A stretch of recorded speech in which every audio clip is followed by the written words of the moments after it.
Chapter 8. The Autobiography of Andrew Carnegie, by Andrew Carnegie, 1920. In a nutshell, be voracious in your learning and ensure that others benefit from your intellectual and monetary wealth. Andrew Carnegie's grandfather had been the first to establish a small lending library in Carnegie's native Dunfermline, Scotland, at a time when there were no public libraries.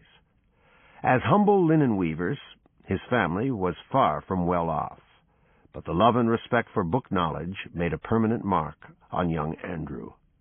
Later, when he was rich, libraries were the obvious choice for his largesse, and received massive endowments. Though not very well educated himself, Carnegie appreciated the value of an open mind. Like Benjamin Franklin, he knew that leaders are readers, and that wealth is created from deeper knowledge and better thinking. When his first donated library came to be built, he was asked for his coat of arms to put above the entrance. He didn't have one. Instead, he asked for a plaque portraying the sun and its rays and the words, "Let there be light." The Carnegie story in brief. Born in 1835, Carnegie enjoyed his childhood in the bosom of an extended family. His father moved the family to the United States when he was in his early teens, but Carnegie's accent and love of all things Scottish never left him. In Pittsburgh, he obtained employment as a telegraphist and a railway clerk, and made his way up through the Pennsylvania Railroad Company. When the Civil War erupted, he was asked to take charge of U.S. government railways and telegraphs, which he did with distinction. He was a Republican and opposed slavery, and this was his great opportunity to serve the cause. In addition to his huge capacity for work and a way with people, Carnegie chose his vocation well. America's railroad system was in rapid expansion, and he comments that a manufacturing concern such as ours could scarcely develop fast enough for the wants of the American people. After selling the largest iron and steel works in the United States, he became the richest person in the world. He spent his retirement years at his beloved Skibo Castle in Scotland, and died in Lenox, Massachusetts in 1919. His will left over $100 million for building public libraries throughout the U.S. and Britain, and provided large gifts to universities. The peace-loving Carnegie was saddened by the outbreak of the First World War, and also endowed institutions that would promote peace and research the causes of war. Carnegie's tips for work and life success. Invest in yourself. Carnegie disliked speculation in stocks. He thought it a much better investment to choose an industry, learn everything about it, and invest in your own business. I believe the true road to preeminent success in any line is to make yourself master in that line. I have no faith in the policy of scattering one's resources, and in my experience I have rarely, if ever, met a man who achieved prominence in money-making who was interested in many concerns. This is the power of focus, of sacrificing what you might gain by broadening in order to gain a smaller but well-defined market. But spread the risk. Because of his great success at so young an age, Carnegie developed the reputation of being fearless and reckless in business. This image, he says, couldn't have been further from the truth. In fact, he never risked his own capital or that of his partners to any great degree. When I did big things, some large corporation like the Pennsylvania Railroad Company was behind me and the responsible party. You don't have to risk everything to think and act big. Carnegie's lesson is to get another party to carry the risk and use its reputation to assist your enterprise. Success comes from openness and treating people well. Carnegie sought to create transparency in the management of all his industrial plants. He kept them very well ordered and clean and welcomed government inspectors. He always sought good relations with his labor force and generally gave employees what they wanted within reason.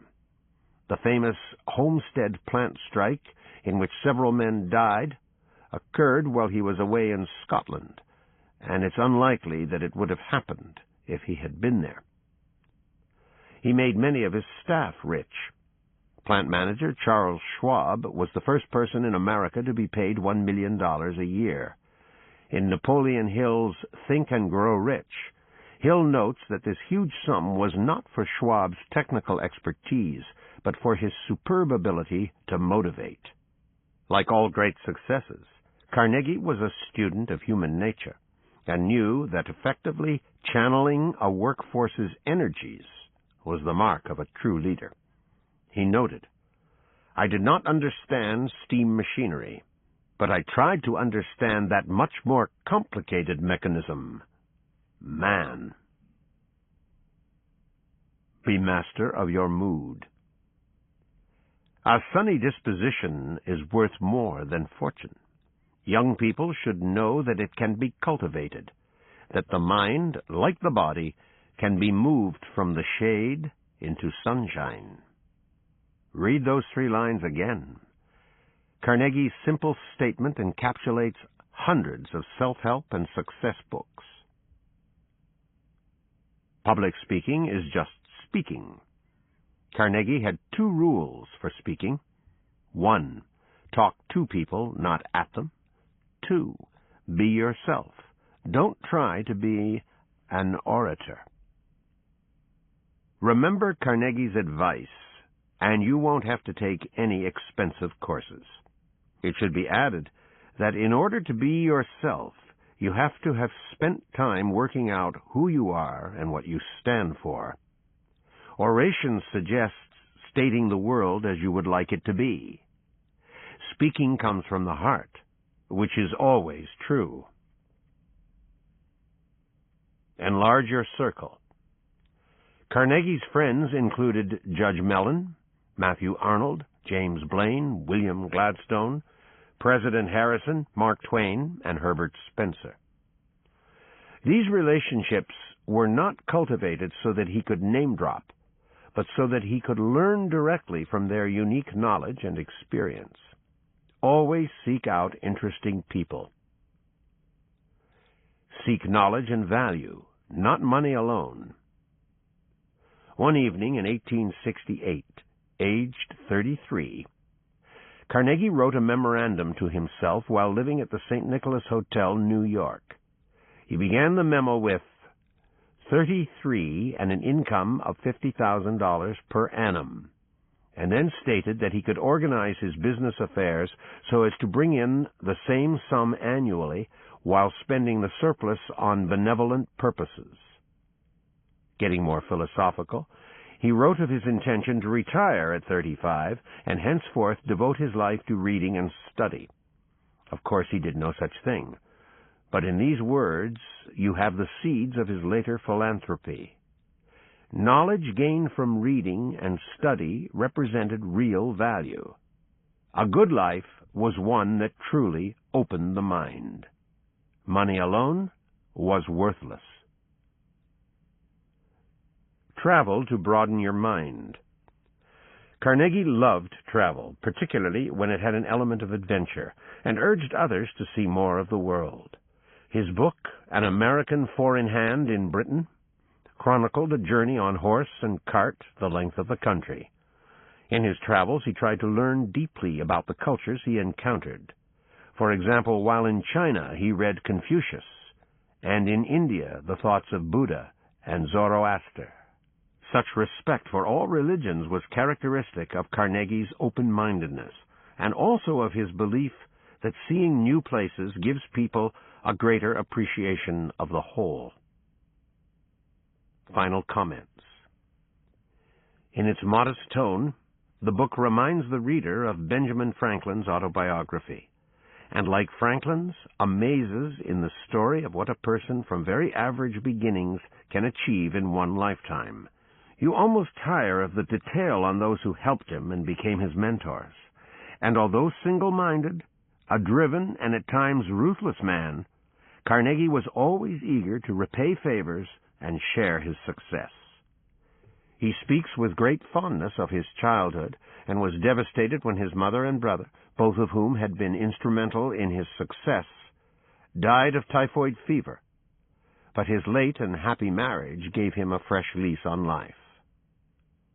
Carnegie's massive endowment of libraries was one of history's great acts, and his name is now more closely identified with the money he gave away than the money he made.